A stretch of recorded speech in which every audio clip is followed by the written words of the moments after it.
Hello. A friend of mine asked me to make a video about totalitarianism. So that's what I'm going to do, and that's what this video is going to be about.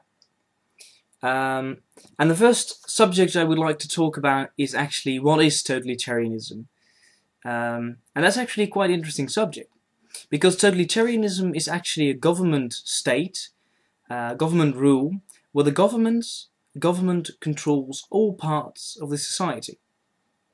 They control education, the military, the police, law, and all other aspects of life.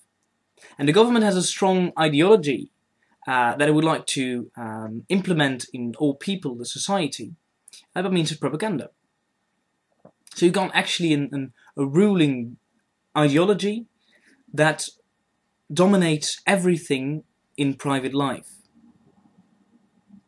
And the government is implementing that rule by propaganda and by effectively indoctrinating people in believing what the government said. So a totalitarian state, in short, is just a state where the government effectively controls all parts of public life. It's a matter of art, education, healthcare, law, defense, police, and all other aspects of life. So that's totalitarianism. You've got also, in totalitarianism comes with a dictature, with one leading party that controls all parts of society, and you most of the time got a strong leader that represents that party. A lot of times in the mass media, and it will present as a strong leader that will help that country further. Let's go into some examples of totalitarianism. I think that will make them clear.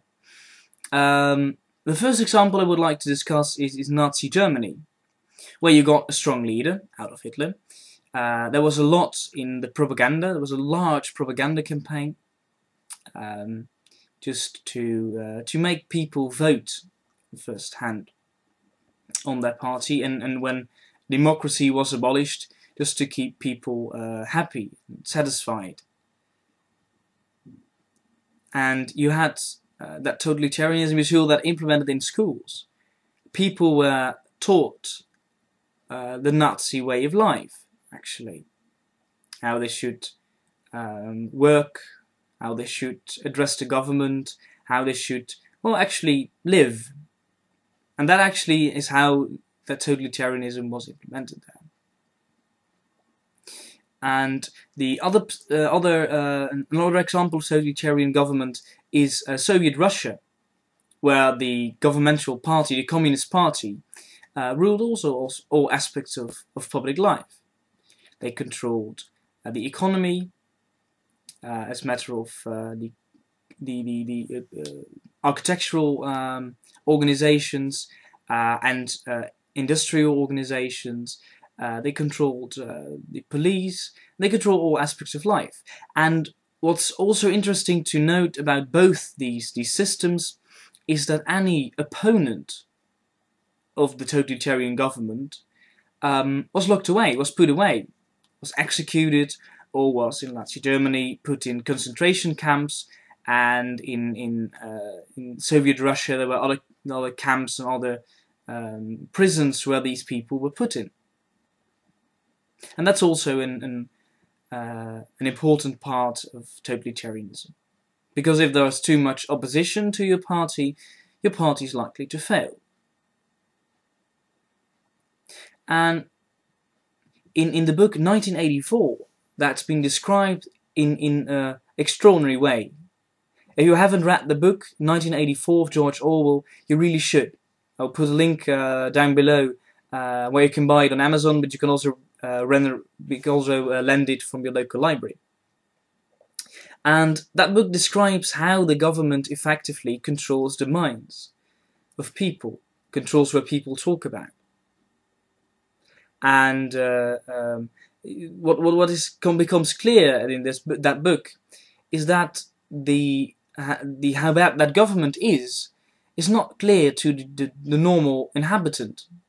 The normal inhabitant is just busy living and just busy doing whatever it can to just, well, continue with life as if nothing happens.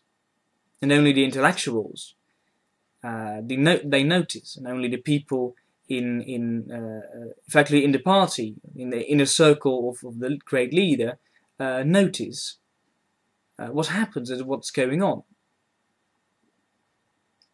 And there are more books describing that type of government, and also the film Equilibrium is also worth seeing.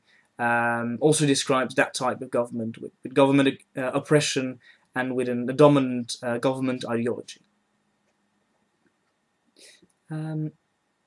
Another important thing I would like to talk about is could totalitarianism happen today?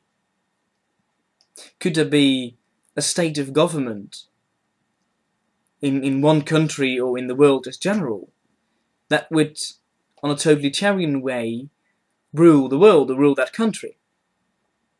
And that's important to notice because there's a lot of people thinking about that.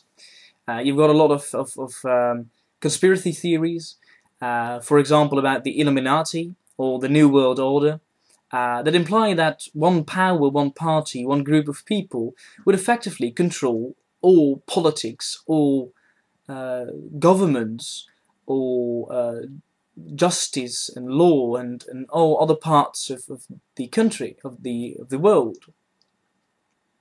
So could that happen? Could a party in fact spread so much propaganda and do so much brainwashing to its people that it would end up in a totalitarian state? Well, yes, that could happen. Yes, people could be misled by governments, could be indoctrinated in government ideology, but it would be a lot harder than it used to be in the past. And that's because of the emergence of the creation of the internet. The internet, people can anonymously, if they like, put up stuff against their government, and no one's going to do anything against that. So it's going to be a lot harder to implement a totalitarian state, because there can always be people posting, for example, these conspiracy theories on the internet, with everybody free to access and everybody free to consider, reconsider. So that makes it a lot harder. If you nevertheless could knock out the internet, destroy the internet in some way, it could still be as easy as it used to be, because people can be quite easy to mislead. And a lot of people do not even consider what's going on in current politics. So because of the internet, it could be a lot harder to implement a totalitarian, dictatorial government today.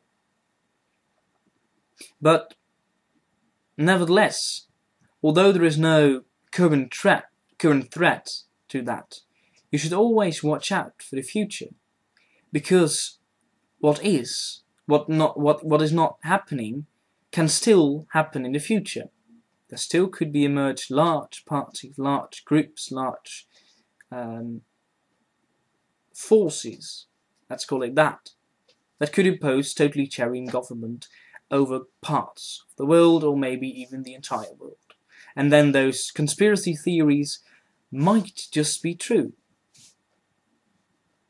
But in my opinion, it's not happening nowadays, it's not happening today, but it's still definitely worth considering and watching out for. So that was the video of today. I hope you have enjoyed it. If you got any comments or additions, please note them.